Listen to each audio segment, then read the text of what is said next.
लखीसराय के मैदान में जिला प्रशासन के द्वारा कृषि एवं जिला स्तरीय रबी कार्यशाला का आयोजन किया गया, जिसमें रबी फसलों को सर्दी के मौसम में उगाई जाने वाली फसलों के संदर्भ में विशेष जानकारी दी गई।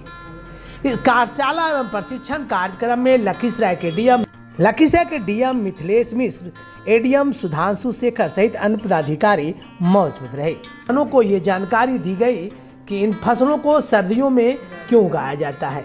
रबी शब्द अरबी एवं स्प्रिंग शब्द से लिया गया है, जिसका मतलब है बसंत। रबी की फसलों की कटाई बसंत ऋतु में होती है और रबी फसलों से जुड़ी कुछ खास बातें की जानकारी दी गई।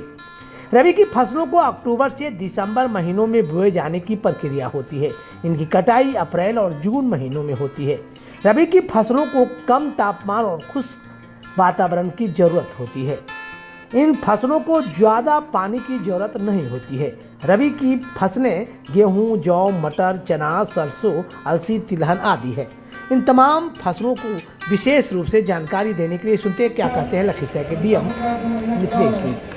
11 तारीख को हमने योगदान किया था और 11 तारीख को शिक्षा दिवस और साथ ही साथ अपना रबी महाअभियान के अभियान की शुरुआत हो रही है। और ये बहुत सही समय है जब हम लोग कुछ लक्ष्य निर्धारित करें काम करने के लिए। कल संजोग से हम लोग सिंगी ऋषि धाम में देखने के लिए सिंगी ऋषि धाम में कितनी भीड़ आ रही है और घूमने के लिए पता चला कि जलप्पा स्थान से लेकर और सिंगी ऋषि धाम तक काफ़ी जाम लगा हुआ है। और यहाँ लोग कहते हैं कि हमारे इस क्षेत्र को पर्यटन स्थल घोषित किया जाए। जिस जगह पर इतना जाम है कि हजारों हजार की संख्या में भीड़ पहुँच रही है, उसको पर्यटन स्थल घोषित करने के वो तो पहले से पर्यटन स्थल है, बस उसको और बढ़िया से साफ सुथरा रखना है, उसको और अच्छे से सेलिब्रेट करना है। जलाशयों की अच्छी संख्या है और मोरवे डैम देखने को मिला। दुधौली बंकर में कौन आपका जलाशय है उसके बारे में जानकारी मिली, जिसमें दूर का पानी आता है, लेकिन पूरा पानी हमारा नदी में चला जाता है और समुद्र में चला जाता है। अगर हम लोग अभी से कुछ योजना बनाएं, आने वाली बारिश अगले साल की बारिश होगी और अगले साल की जो रबी की फसल होगी, अगर उतना हम लोग लक्ष्य लेकर चलें तब हम लोग कुछ सकारात्मक चीज़ें सोच सकते हैं, कुछ चीज़ें प्लान कर सकते हैं। और चीज़ों की प्लानिंग बहुत छोटे छोटे स्टेप्स में हो सकती है, लेकिन उसको सही से प्लान करें और सही से उसको एग्जीक्यूट करें। आज की बैठक में अपने सभी कृषि सलाहकार भी आए हुए हैं। गाँव में इनको खेती के बारे में जानकारी है, गाँव में क्या चीज़ें करनी है इसके बारे में जानकारी है। किसानों से का सीधा संवाद है, सीधा संपर्क है। हम चाहेंगे कि अगली बार हम लोग जब किसी कार्यशाला में बैठे हैं तो आप लोग कुछ तैयारी करते हैं। तैयारी ये होनी चाहिए कि आपके क्षेत्र में, आपके पंचायत में जल को रोकने के लिए क्या उपाय करना है। अभी बिहार सरकार ने बहुत बड़ा अभियान चलाया, जल जीवन हरियाली मिशन, क्योंकि जल है तभी जीवन है और फिर हरियाली उसका प्रतीक है। तो जल को धारण करने के लिए जितनी हमारी क्षमता होगी उतना हम कृषि में विकास कर पाएंगे, उतनी हमारी उन्नति होगी। मानव सभ्यता का इतिहास बताता है कि जहाँ नदियाँ नहीं हैं वहीं सभ्यताएँ विकसित हुई हैं। लखीसराय का खुद इतिहास बताता है कि लखीसराय में क्यों नदी है, धरोहर नदी है, तो यहाँ पर कमला अधिष्ठान की स्थापना हुई और इतना बड़ा व्यापार का क्षेत्र रहा है। तो आने वाले समय में हम लोग को जल संरक्षण के लिए और ज़्यादा से ज़्यादा जल बचाव कर सकें, ज़्यादा से ज़्यादा जल की अच्छी तकनीकी का इस्तेमाल करके खेती कर सकें, इसके बारे में सोचना पड़ेगा। और उसी में एक क्रम है जैविक खेती करना, जैविक खाद का उपयोग करना, ड्रिप इरिगेशन का प्रयोग करना और कम जाना है और बिना किताब के घर नहीं जाना है। किताब के पैसा कहाँ से आएगा? पहला पैसा अपने पॉकेट से, अपने पॉकेट में नहीं है तो दूसरे की पॉकेट से, दूसरे की पॉकेट में भी नहीं है तो हमारे पॉकेट, लेकिन किताब जरूर रहती है। Thank you. अभी तक बारिश नहीं हुई, बहुत बड़ा जल संकट देश के सामने आने वाला है। जल संकट का मतलब कृषि संकट और कृषि संकट का मतलब जीवन के ऊपर संकट। टाउन हॉल उस संकट से बचने के लिए उसकी तैयारी हमें करनी पड़ेगी। कैसे हम, और वैसे भी लखीसराय में हमेशा ये जल की प्रॉब्लम रहती है। जब मैं निदेशक मध्याह्न भोजन के रूप में कितने स्कूल बंद है, खाना नहीं बना है, इसकी समीक्षा करता था, जरूर लखीसराय से 10-20 स्कूल का नाम रहता था कि सर स्कूल में पानी नहीं है, चापों का पानी छोड़ दिया है, पानी की व्यवस्था नहीं है, इसलिए खाना नहीं बनेगा। तो मध्याह्न भोजन हमारा स्कूल में उस दिन के लिए फेल हो जाएगा। और ये समस्या कुछ स्कूलों में कई महीनों तक चलती है। तो समस्या गंभीर है। इसके लिए उपाय अभी से अगर नहीं अपनाए गए तो आने वाला कल हमें माफ़ नहीं करेंगे।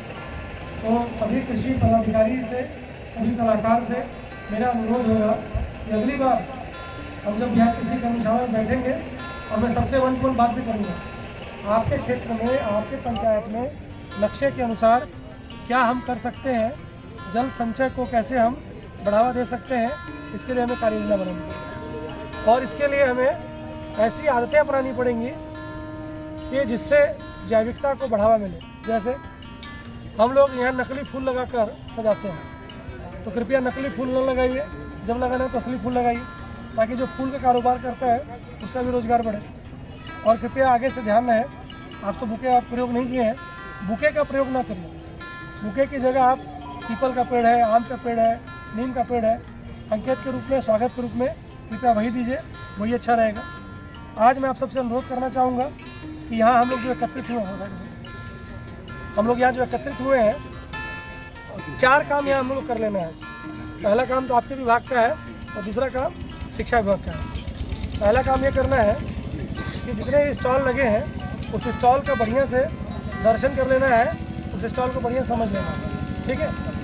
दूसरा काम ये करना है कि शिक्षा विभाग का भी स्टॉल लगा हुआ है। शिक्षा विभाग में 3 प्रकार का स्टॉल लगा हुआ है। पहला स्टॉल है बच्चे जो कलाकृति बना रहे हैं, रंगोली बना रहे हैं, जरा जाके आप भी देख लीजिएगा, बच्चों को हौसला बढ़ेगा। आज शिक्षा दिवस है और आज जितने लोग यहाँ बैठे हुए हैं सब के सब इस वजह से यहाँ पहुँचे हैं कि आपने किसी अच्छे संस्थान से अच्छी शिक्षा, और शिक्षा ही हमारे जीवन का मूल है। शिक्षा होती है तो व्यक्ति तरक्की करता है। तो बच्चों को जब जाके कलाकृति देखेंगे, बच्चे जो प्रयास कर रहे हैं इसको देखेंगे तो उससे उनका हौसला बढ़ेगा। दूसरी बात, बच्चों ने आज आपके लिए खाना बनाया है। जो अनाज आप इतनी मेहनत करके उपजाते हैं, उस अनाज को बच्चों ने मध्याह्न भोजन योजना में जो रसोइया है, दीदी लोग हैं, उन लोगों ने मिड डे मील का फूड कॉम्पिटिशन करके आपके लिए खाना बनाया है। आप खाना खाइए और बताइए कि वो खाना कैसा है, ठीक है। और तीसरा काम, हम लोगों ने एक छोटा सा पुस्तक मेला का आयोजन किया। उस पुस्तक मेला में आपके लिए किताबें रखी हुई हैं। उसमें आप 3 काम कर सकते हैं। जो लोगों के पास पैसा है वो एक किताब खरीद कर घर ले जाइए, अपने बच्चों को किताब आज के दिन गिफ्ट कीजिए, ठीक।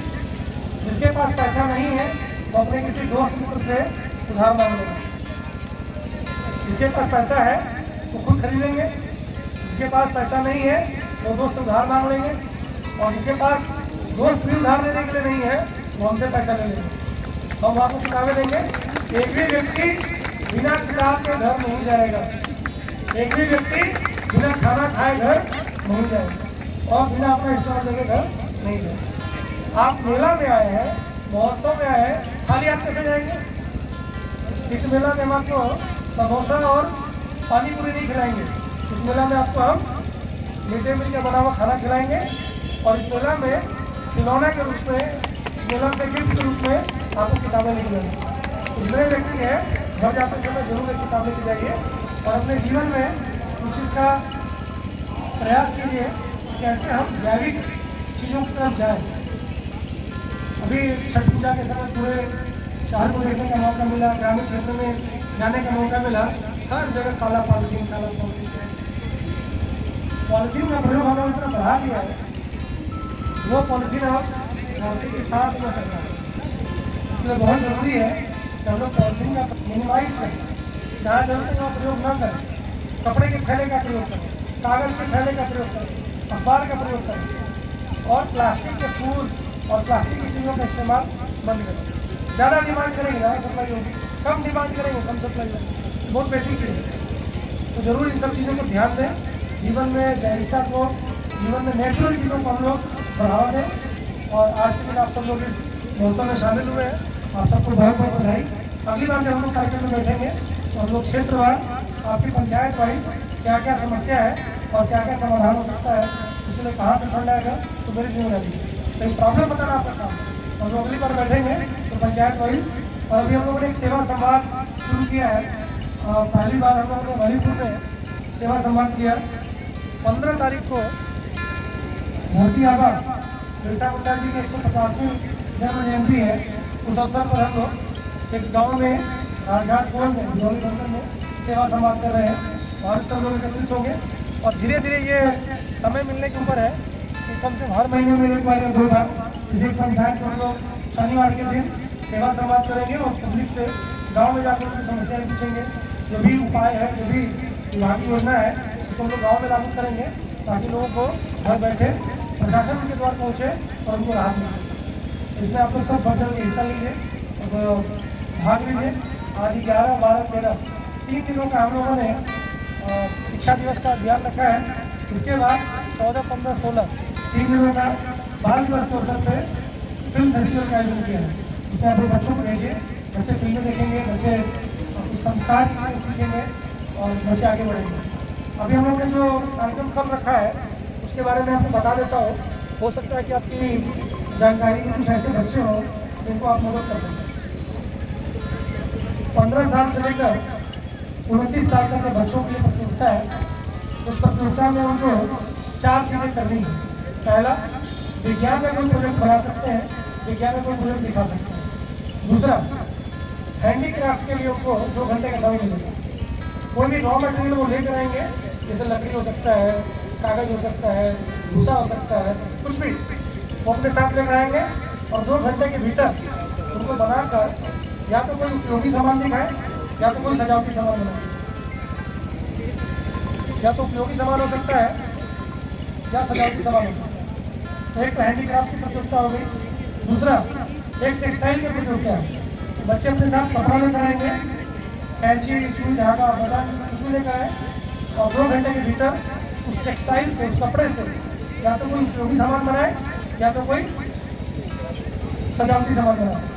और तीसरा, एग्रो प्रोडक्ट के बारे में तो बच्चे अपने साथ कुछ रॉ मटेरियल के रूप में कुछ अनाज, कुछ सब्जी, कोई भी चीज़ लेकर आएंगे और वहाँ पर प्रोडक्ट ऐसा बनाएंगे 2 घंटे बाद, या तो वो तत्काल उपयोग करने लायक हो या बाद में उपयोग करने लायक हो। तो इस प्रकार से हम लोगों ने 12 तारीख को यहाँ प्रतियोगिता रखी है। शिक्षा विभाग के माध्यम से प्रतियोगिता की जा रही है।